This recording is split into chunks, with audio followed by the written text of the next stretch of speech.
Magandang araw sa inyong lahat! Andito naman tayo sa isang video lesson sa YouTube channel, Aral with Misha. So ngayon, Quarter 2, Week 2, Part 2 na tayo. Ito ang Types of Angle Relationships. So di na tayo mag-aaksaya ng oras, diretso na po tayo sa ating video lesson. So, types of angle relationships. So, paano natin masasabi na yung dalawang angles mo ay may relationship sila? So, paano mo masasabi kung adjacent angles silang dalawa? So, unang-una, they share a common side and a common vertex. So, ito, kunyari, drawing tayo. Itong dalawang angles mo, ito yung point A, yan yung vertex. Kaya may point yan, B, C, and D. So, paano masasabi na itong angle, ito yung angle mo, angle DAC is adjacent with angle CAB. So, unang-una, they share a common side, which is line segment AC. So, line segment AC, yan yung common side nila. So, na-fulfill na natin yung kinakailangan para masabi natin sila ay dalawang adjacent angles. Number 2, they share a common vertex, which is itong point A. That's the vertex. CAB, angle CAB is adjacent to angle DAC. Okay? May common vertex and a common side. Yung dalawang angles natin, so dalawang angles ay masasabi natin adjacent sila. So meron rin dito, example, two angles at the same corner of a shape. Like when a diagonal is drawn inside a rectangle. So drawing tayo ng rectangle. Hindi siya pantay. Okay, drawing tayo. So, mag-draw tayo ng diagonal. So, ang sinasabi lang dito, itong angle na to is adjacent sa angle na to. So, angle A is adjacent to angle B. So, ito yung common vertex. So, makikita mo, yung red line, yan yung common side ng dalawang angles mo. Angle A and angle B, they have a common vertex, which is itong yellow dot natin. Okay? So, fulfilled na yung dalawang requirements para masasabi mong dalawang angles ay adjacent. So, next tayo.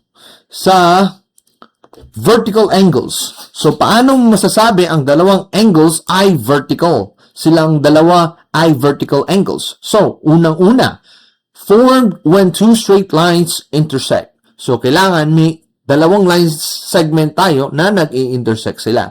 So, they are opposite each other and always equal in measure. So, drawing tayo ng dalawang lines. Okay? Line segment. Okay? So, dito sila sa point na to. Ito yung point A. Yan yung intersection.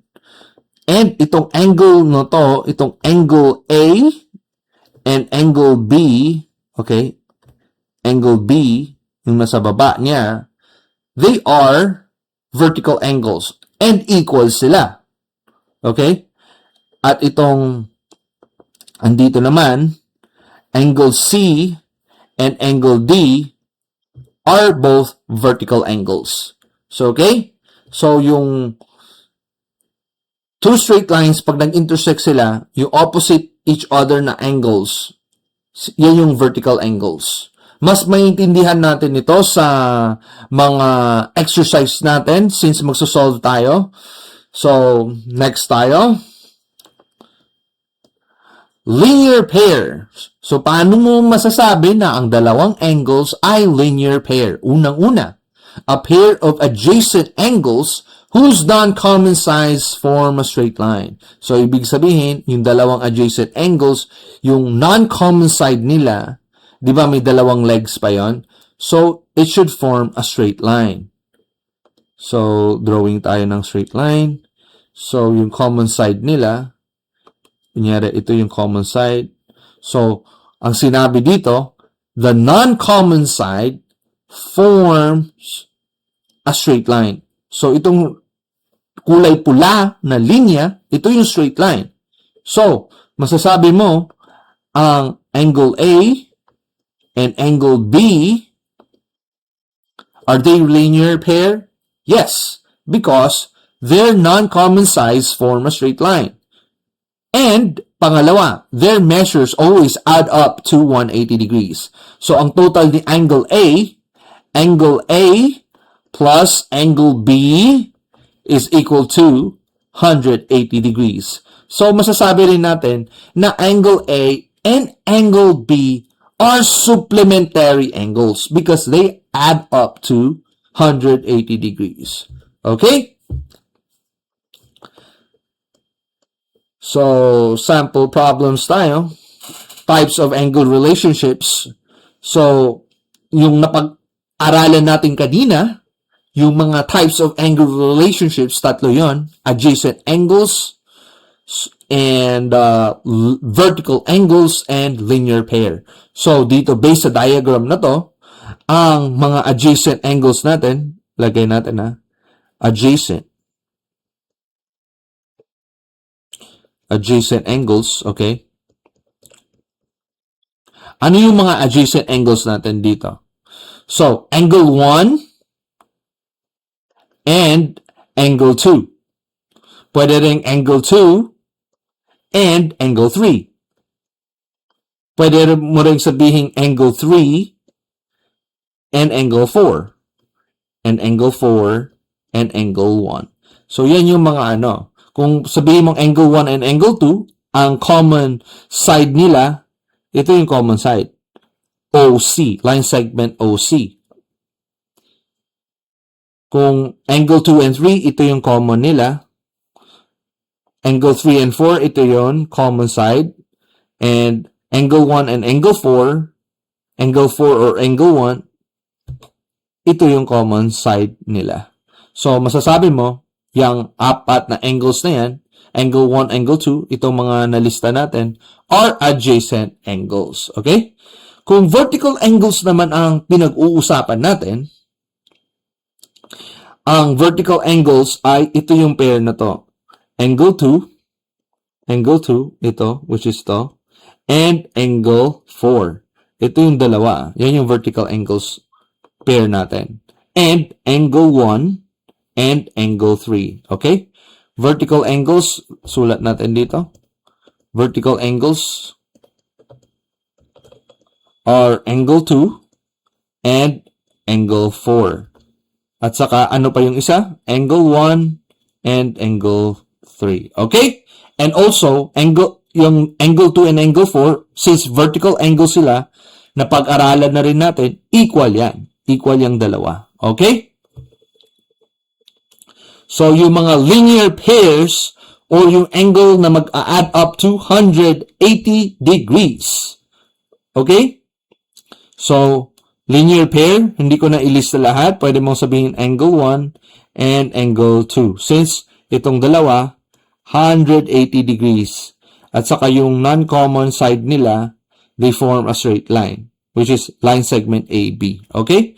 Pwede mo rin sabihin line segment angle 2 and angle 3. Okay? Pwede rin angle 3 and angle 4. Angle 4 and angle 1.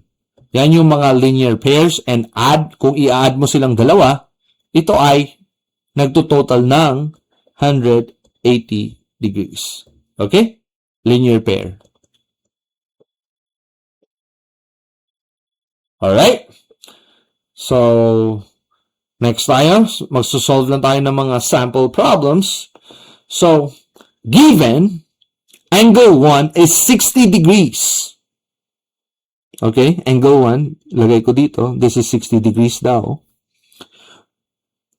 What is the measure of angle 4? So, ano yung angle 4? So, ito yung angle 4, di ba? So, ano daw yung value niyan? Kung makikita mo, itong angle 1 and angle 4, they form the actually line segment CD actually is a straight line. This is a straight line. And they are both linear pairs. At ang total niyan ay 180, di ba? So, angle 1 plus angle 4 is equals to 180 degrees. So, given angle 1 is 60 degrees, 60 plus angle 4 is equals to 180. So, angle 4 is equals to 180 minus 60.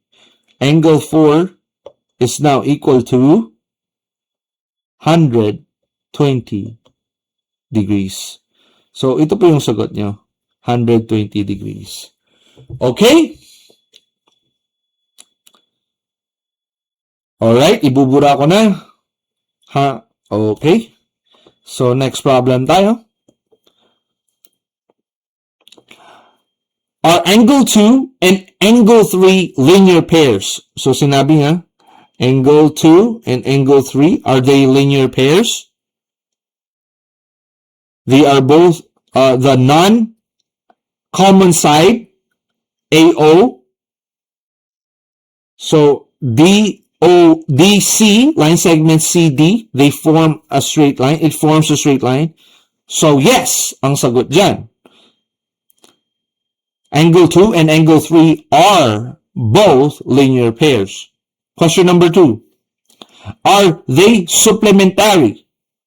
Sinabi na natin, kapag linear pair sila, 180, ang supplementary angles, they add up to 180 degrees. So, ang sagot dyan is also yes. Okay. Given angle 2 is 130 degrees, 130 degrees daw to, determine angle 3. So, since they are supplementary and both linear pairs, angle 2 plus angle 3 is equals to 180 degrees. So, since angle 2 is given at 130 degrees plus angle 3 is equals to 180 degrees, so angle 3 is equals to 180 minus 130. Angle 3 is actually 50 degrees. So, yan po yung sagot. Okay? Nakuha nyo? So, ibubura ko na to. And, next problem. Angle 3 is given at 50 degrees. Okay? 50 degrees daw to. Find angle 1, 2, and 3. Angle 1, 2, and 4. Kung gusto nyo, pwede nyo munang i-pause. And then, tignan natin kung same tayo ng sagot. Okay? So, okay, punta na tayo sa solution. Hinahanap ang angle 1, 2, and 4. So, kung makikita mo, napag-aralan na natin kanina ang vertical angles. So, angle 3 ay vertical angle siya with what pair? So, angle 3 and angle 1, yung opposite nito. Ito at to, pareho lang yan. Dahil vertical angle properties yun, okay? So, 50 degrees rin to. So, angle 1 is equal to 50 degrees. So, angle 2 and 4. Kung makikita mo, ang angle 1 and angle 2, they form a straight line. Actually, line segment AB. Ito yung straight line. And they are supplementary. So, ang total niyan ay 180 degrees. So, angle 2 is equals to 180 degrees minus 50. So, angle 2 is equals to 130 degrees. Okay? So, yan yung sagot. Yan yung sagot. And angle 4, next is angle 4. So, ano yung angle 4? Since 130 degrees na ito, yung angle 4 mo is ito, vertical angle siya with angle 4. So, angle 4 is vertical angle with angle 2. So, 130 degrees ito. Okay? Tama ba yung mga sagot nyo? Pareho po ba tayo? And tapos na tong problem na to. So, salamat po. Tapos na po yung ating lesson video. Itong video lesson natin for today. So, maraming salamat po. Kung nag-enjoy po kayo, please paki-like po tong video na ito. And sa mga hindi pa nakapag-subscribe, subscribe na po kayo sa Aral with Misha. So, hanggang sa muli at kita-kita tayo ulit sa susunod na video lesson. Maraming salamat po.